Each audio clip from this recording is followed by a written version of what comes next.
Bonjour et bienvenue dans cette nouvelle vidéo Plagimo Formation. Aujourd'hui, nous allons explorer un point fondamental qui encadre toutes les transactions immobilières en VFA. Le titre de cette vidéo est « La loi Hoguet quelle règle pour la vente en l'état futur d'achèvement ». Cette loi, adoptée en 1970 et complétée par son décret d'application de 1972, définit précisément le cadre légal dans lequel les professionnels de l'immobilier doivent exercer. Dans cette vidéo, nous allons voir ensemble quelles obligations elle impose aux intermédiaires en VFA, quelles protections elle offre aux acquéreurs et pourquoi elle reste une pierre angulaire de la confiance dans le marché immobilier neuf. Derrière chaque acquisition sur plan se cache un travail minutieux de mise en relation, de conseil, de suivi et de sécurisation des transactions. L'intermédiaire n'est pas seulement un vendeur. C'est un acteur pivot qui relie le promoteur et l'acquéreur, en veillant à ce que les droits de chacun soient respectés et que la vente aboutisse dans les meilleures conditions. Dans cette vidéo, nous allons voir pourquoi son rôle est capital. Quelles sont ses missions concrètes, quelles obligations légales l'encadrent et comment il contribue à instaurer un climat de confiance entre toutes les parties prenantes. Le point de départ est simple. En VFA, l'acquéreur achète un bien qui n'existe pas encore. Il signe pour un appartement ou une maison qui ne sera livré qu'après plusieurs mois, voire plusieurs années. Dans ce contexte, la confiance est essentielle. Le promoteur doit démontrer sa solidité et l'acquéreur doit être rassuré sur la réalité et la sécurité de son investissement. C'est précisément là qu'intervient l'intermédiaire. Sa première mission consiste à présenter le programme et à traduire un projet technique en termes accessibles. Les plans, les notices descriptives, les garanties ou encore les échéanciers financiers peuvent sembler complexes pour un particulier. L'intermédiaire a le rôle pédagogique d'expliquer, de reformuler et de donner un visage humain à une opération souvent perçue comme impersonnelle. Mais il ne s'arrête pas là. Il joue aussi le rôle de filtre commercial. Il identifie les besoins réels du client, le conseille sur le choix du lot, sur l'exposition et sur la typologie la plus adaptée à son projet. Un couple primo-accédant ne recherche pas la même chose qu'un investisseur locatif. L'intermédiaire est formé pour cerner ses attentes et orienter vers la meilleure option. Au-delà de l'aspect commercial, il existe une dimension juridique incontournable. L'intermédiaire immobilier en VFA doit agir dans le cadre de la loi Hoguet de 1970 et de son décret de 1972. Cela signifie qu'il doit être titulaire d'une carte professionnelle délivrée par la Chambre de commerce et d'industrie, disposer d'une assurance responsabilité civile professionnelle, s'il manipule des fonds, être couvert par une garantie financière. Concrètement, cela rassure l'acquéreur. S'il verse un dépôt de garantie, il sait que la somme transite par un compte séquestre et ne pourra pas être utilisée à d'autres fins. Si un litige survient, l'assurance du professionnel est là pour couvrir les éventuels dommages. Ce cadre légal strict n'est pas une contrainte inutile. C'est une protection indispensable. L'obligation de mandat écrit, inscrite dans la loi Hoguet, illustre bien cette exigence. Aucun intermédiaire ne peut intervenir sans avoir reçu un mandat précis du promoteur ou du vendeur. Ce mandat délimite la mission, fixe la rémunération et garantit que l'intermédiaire agit de manière transparente. Pour l'acquéreur, c'est une preuve de sérieux. Pour le promoteur, c'est un outil de contrôle.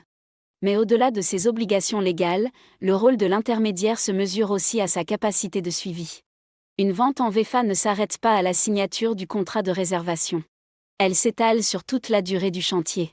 L'intermédiaire devient alors le point de contact privilégié pour répondre aux interrogations, transmettre des informations et rassurer en cas de retard ou de modification. Son intervention se situe également lors des étapes clés comme la signature de l'acte authentique chez le notaire, le suivi des appels de fonds ou encore la préparation de la livraison. Dans tous ces moments, il doit être présent, réactif et pédagogue. L'intermédiaire est aussi un acteur de régulation. Entre le promoteur qui cherche à commercialiser rapidement ses lots et l'acquéreur qui souhaite négocier, obtenir des garanties ou faire préciser des points techniques, il joue le rôle de médiateur. Sa posture consiste à équilibrer les intérêts, à éviter les malentendus et à maintenir une relation saine. Un autre aspect souvent sous-estimé est son rôle de veille et d'information loyale. La loi impose que toute publicité immobilière soit claire, précise et non trompeuse. Cela signifie que l'intermédiaire doit s'assurer que les visuels, les maquettes, les promesses de délai ou les caractéristiques techniques communiquées correspondent à la réalité du projet. Toute exagération ou omission pourrait être qualifiée de pratique commerciale trompeuse, engageant sa responsabilité. Ce devoir de loyauté n'est pas seulement une contrainte juridique. C'est aussi une démarche de professionnalisme. Un intermédiaire qui respecte scrupuleusement ce principe contribue à asseoir la crédibilité du programme et à fidéliser ses clients. Dans un marché où la réputation joue un rôle majeur, cette transparence est une valeur ajoutée. Du côté de l'acquéreur, l'intermédiaire représente une porte d'entrée sécurisée vers un univers qui peut sembler complexe. En VFA, les notions de garantie d'achèvement, de garantie décennale, de garantie biennale ou encore les modalités de paiement échelonné ne sont pas évidentes pour un non-initié. Le professionnel doit vulgariser ces concepts, les expliquer avec des mots simples et les replacer dans le parcours global de l'achat. C'est ainsi que l'intermédiaire devient un éducateur immobilier. Il ne se contente pas de vendre un bien. Il transmet une culture juridique et financière qui permet à l'acquéreur de mieux comprendre ses droits et ses obligations.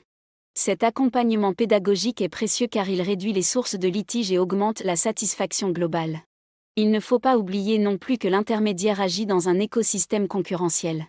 Les promoteurs peuvent commercialiser leurs programmes en direct, certains investisseurs passent par des plateformes en ligne et les banques proposent aussi leur réseau de vente. Dans ce contexte, le professionnel doit démontrer sa valeur ajoutée.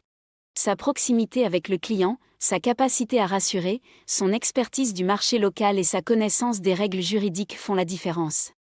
Cette concurrence oblige les intermédiaires à développer des pratiques plus qualitatives. Certains investissent dans le digital, proposent des visites virtuelles, des simulations financières interactives ou des services de suivi en ligne. D'autres misent sur une approche humaine renforcée, avec un accompagnement personnalisé et des rendez-vous réguliers. Dans tous les cas, leur rôle se modernise pour rester pertinent. Enfin, le rôle de l'intermédiaire ne s'arrête pas à la signature de l'acte authentique. Il peut aussi intervenir en post-livraison. Par exemple, pour accompagner l'acquéreur dans la déclaration des éventuels désordres couverts par les garanties légales. Ou pour orienter vers des services complémentaires comme la gestion locative ou la revente.